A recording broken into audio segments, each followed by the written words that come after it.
Hello everyone, this is Andrew, the Archon philosopher, talking philosophy to the philosopher in all of us.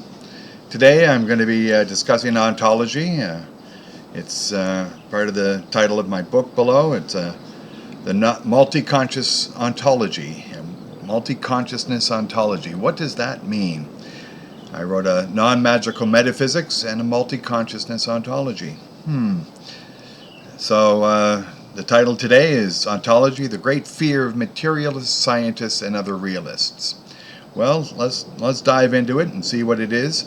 It's a very difficult topic to discuss because it's the most fleeting of experience. In some way, it's like a shining light blinds itself. So we're blinded somehow from getting really a good hold on being. So here's a partial definition. Being is the awareness and informational response by an individuated sentient creature to the shared lived-in world. But on the flip side, being is the presenting of the lived-in world to be made aware of and be responded to by at least one sentient creature. So we have a back and forth between the world making itself ready to be made aware of, and then having a sentient creature be aware of it and respond to it in some informational way, such as, wow, what a great world, or anything else. Any other statement about the world gives being to that world.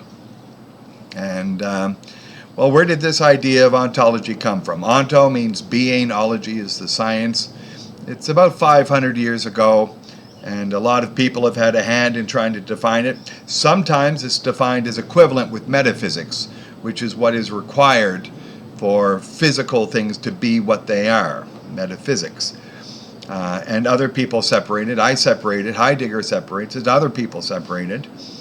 And there has been recently in informational sciences, AI and the like, that ontology is seen as a declarative formalism where you establish information packets and then you define very carefully relations between them, logical relations between them, and you create sort of like a virtual world in which this information ontology exists, and thus you create a structure. But this is not the philosophic meaning of ontology, which is much larger and in some ways much more immediate. So what happens is that almost simultaneously, after you have an experience, after you have an awareness of the world, that you jump into language or some other symbolic structure, mathematics or logic, something, you just jump into it. And so it's very difficult to grasp that initial moment of being without covering it over with language. And so, as Heidegger says, it's the question of the meaning of being has become forgotten. But we're trying to reawaken that forgettingness and try to get what we're talking about here. So in my book, I took the idea of carnivalization from Mikhail Bakhtin, and we have a back and forth. We have a mutual arrangement between the world and the individuated sentient creature.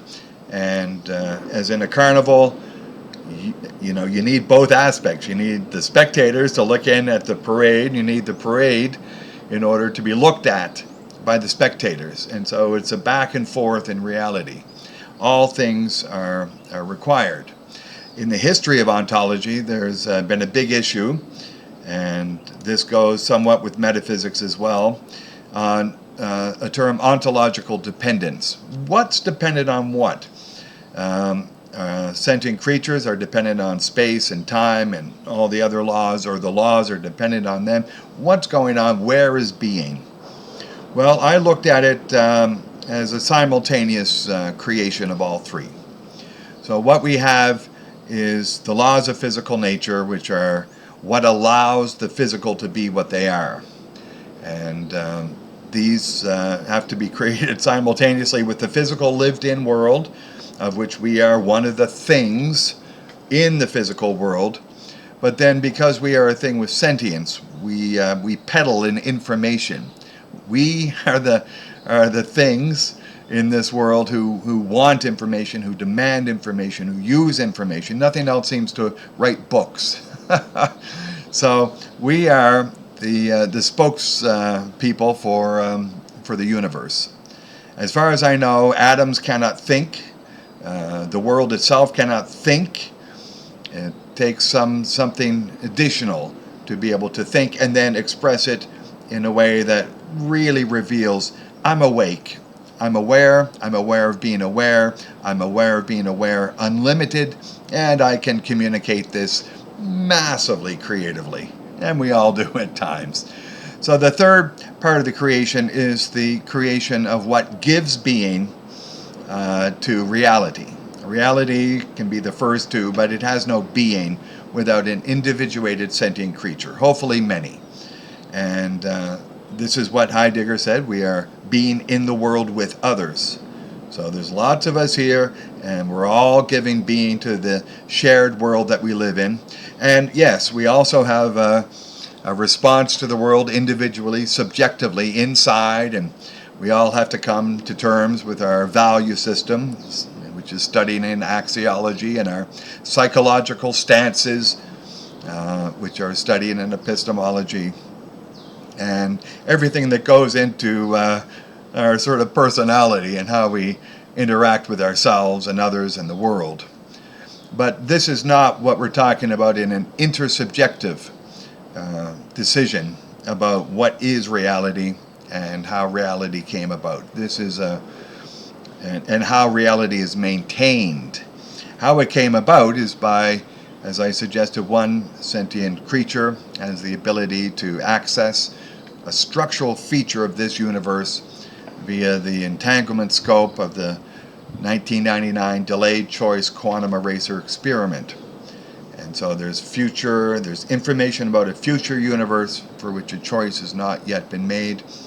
One member of one species has the cognitive structures to access that, collapses the universe in an originary collapse of the universal wave function, and then the rest of us are living in this and authentically living in it, and our experience is as valid and valuable as any other sentient species across this universe.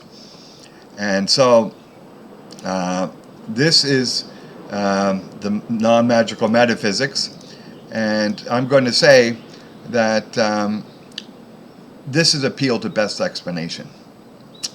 The practical reality of non-human sentient creatures, and the fact that one of them can access this structural feature as we've identified in a modern scientific experiment. And what we have is we are not the only, nor the first, sentient species in our shared lived-in world. Now I'm going to go into direction 2 at some point and discuss what support there is for this creature in our shared lived-in world. This is not going to be anything to do with modern science, because ultimately you cannot do an experiment on this, at least not yet. But we have in our history written documents and experiences up to today about this, and this is an appeal to best explanation. If you're not explaining everything, especially the most powerful thing that I know about in this world, and I think other people do too as well, then your theory of everything is not really good. So this is what we're going to look at. We're going to talk more about a multi-consciousness ontology, because our cognitive structures are different than other sentient species, and it even differs within humans. But these allow different perspectives on our shared lived-in world. But ultimately, if you remove all these perspectives, if you remove all sentient creatures from this universe, who's to say this universe still exists or is real or has reality? It certainly doesn't have being.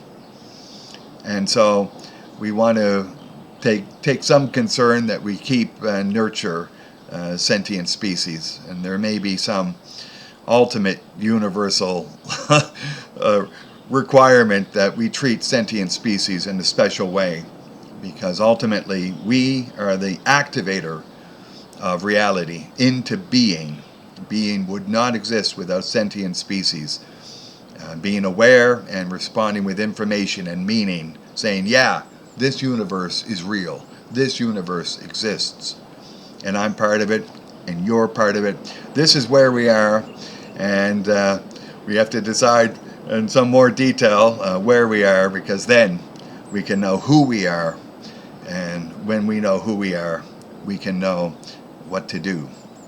And so that's it for today, and thank you for tuning in, and thank you for the support of this channel.